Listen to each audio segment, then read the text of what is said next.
Namaste children. In the previous lecture, we discussed about the parts of the flower. And in this lecture, we will discuss that how does the sexual reproduction it occurs in a flowering plants. So first you should know about some basic terms like unisexual flowers, bisexual flowers, pollination and fertilization process. Now, what are unisexual flowers? Unisexual flowers means that which contain only one reproductive organ, one kind of a reproductive organ, either the male reproductive organ or female reproductive organ. And they are known as male and female flowers. Means either they contain the stamen or either they contain the carpel. Only one reproductive organ that is present. Only one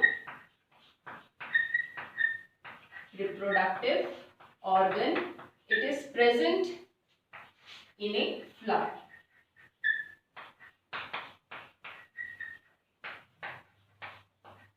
And next, that are bisexual flowers. Bisexual flowers means that the flower it contains both the female flower also, the female organ also, and the male part also. Means stamen and carpel both that are present in one flower. So they are known as bisexual flowers. It means both reproductive organs that are present. Okay. Now if suppose we will talk about the examples. So in this case unisexual flowers, the examples that are papaya or watermelon,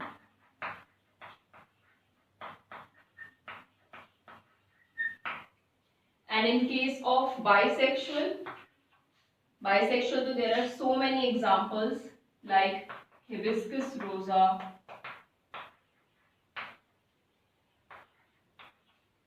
mustard plants, etc. Means any flower which contain both the reproductive organs, they will come under the bisexual category.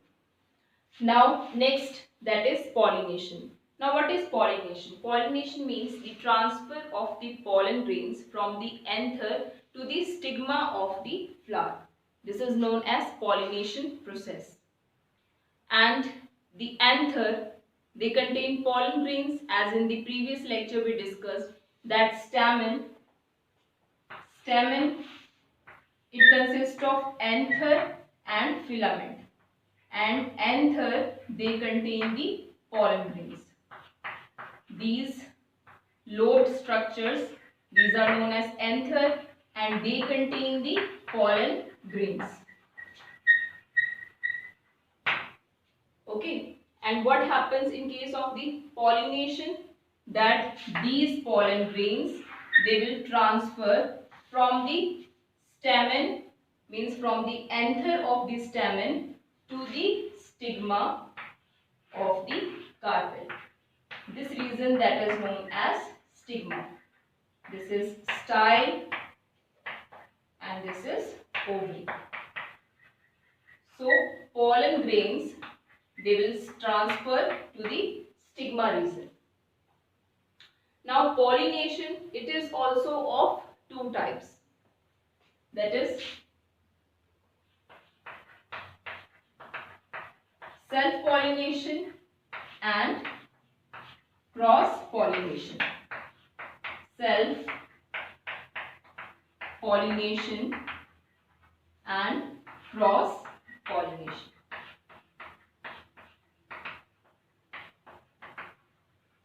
Now what is the difference between the self-pollination and the cross-pollination process? Self-pollination means that the transfer of the pollen grains from the anther to the stigma of the same flower.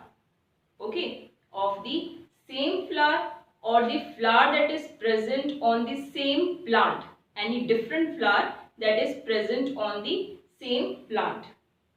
Okay, means if suppose a plant is there and so many flowers that are present over it. Suppose this is one flower, this is second, third and so on. Okay, so if suppose the transfer of the pollen grains from the stamen to the carpel of the same flower or from one flower to the another flower of the same plant, this will come under the self-pollination process. And what happens in case of the cross-pollination? If suppose two plants are there of the similar kind, okay, these plants belong to the same species. So, from one flower of one plant to the another flower of the similar kind of the plant, if the pollination occurs in between these two flowers which are present on different plants, okay, so then this kind of pollination that is known as the cross pollination. Now next term, that is fertilization. Now what is fertilization? Fertilization means that the fusion of the male and the female gamete. It is known as the fusion of male and female gamete. It is known as fertilization process. Okay. And where are the male gametes that are present? Male gametes that are present in the pollen grains of the anther region, and female gametes that are present in the ovules which are present in the ovary of carpel region. So when both of these gametes, male and female, they fuse together, then this process is known as fertilization. Now we will discuss sexual reproduction in flowering plants, that how the sexual reproduction process it occurs in the flowering plants and they are responsible for the formation of seeds. So children, as all of you know that in a flower two reproductive organs that are present, two kinds of reproductive organs that are present, one that is male and one that is female. So the male, it consists of stamen, anther and filament, and anther, it consists of pollen grains. And each pollen grain, it consists two male gametes. Okay, means one pollen grain, it consists of two male gametes. So when the pollen grains they transfer to the stigma region, then this process is known as pollination. This process is known as pollination. These are pollen grains.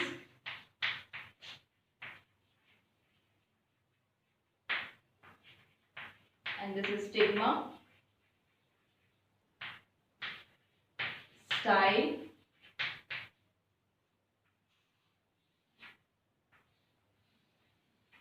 and this is ovary.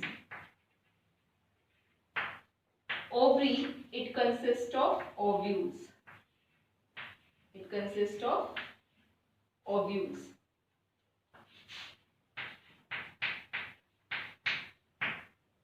Now it depends upon the plant that how many ovules that are present in a ovary.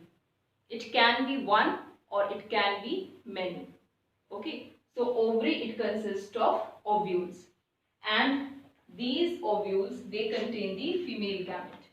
One female gamete that is present in each ovule. Like in your book, they have shown only one ovule, so that there should not be any confusion. So we will also take one ovule for the better explanation. So what happens that when pollen grains they fall over the stigma region, then they form a pollen tube. Okay, pollen tube, it arises from the pollen grain, and this pollen grain as it consists of how many male gametes? Two male gametes that are present. So these male gametes, through this pollen tube,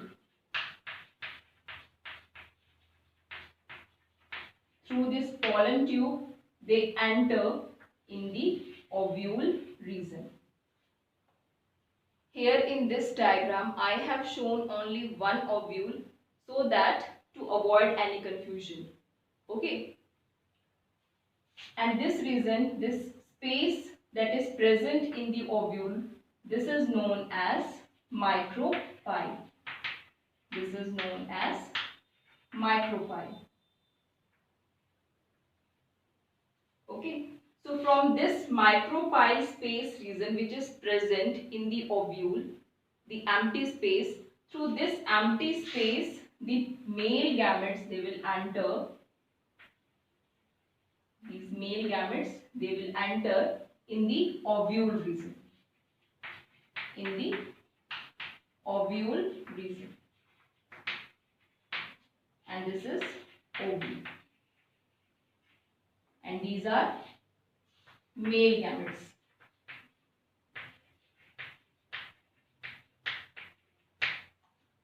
Okay. So one male gamete, it fuses with the female gamete which is present in the ovule region.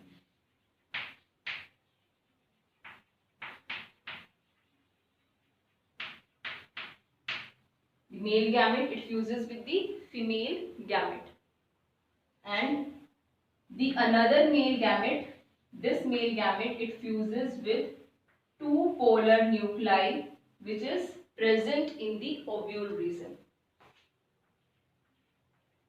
Okay. Now what they will form? The first fusion, that is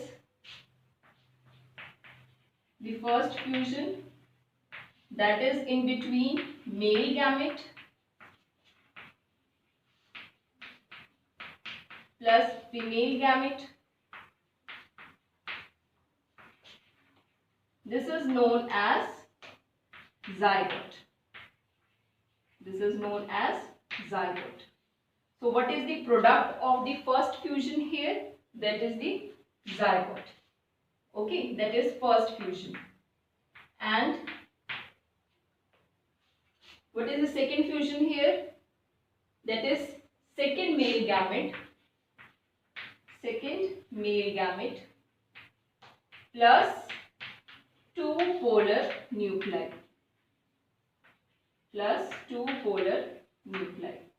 And they will form primary endosperm nucleus. That is PEN. Primary endosperm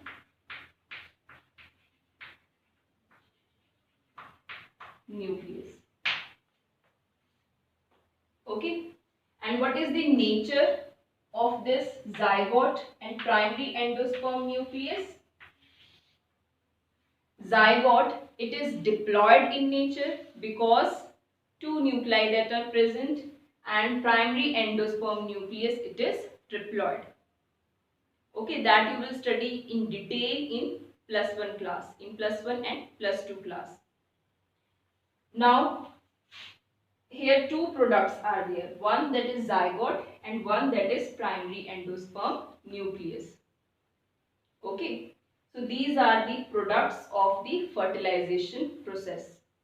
And this fertilization, that is also known as double fertilization. Why this fertilization that is known as double fertilization? Because two fusions that will occur, two fertilizations that are there. One that is in between male gamete and female gamete, and second fertilization that is in between male gamete and +2 polar nuclei. Okay, so that's why this fusion that is also known as, these fusions that are known as double fertilization.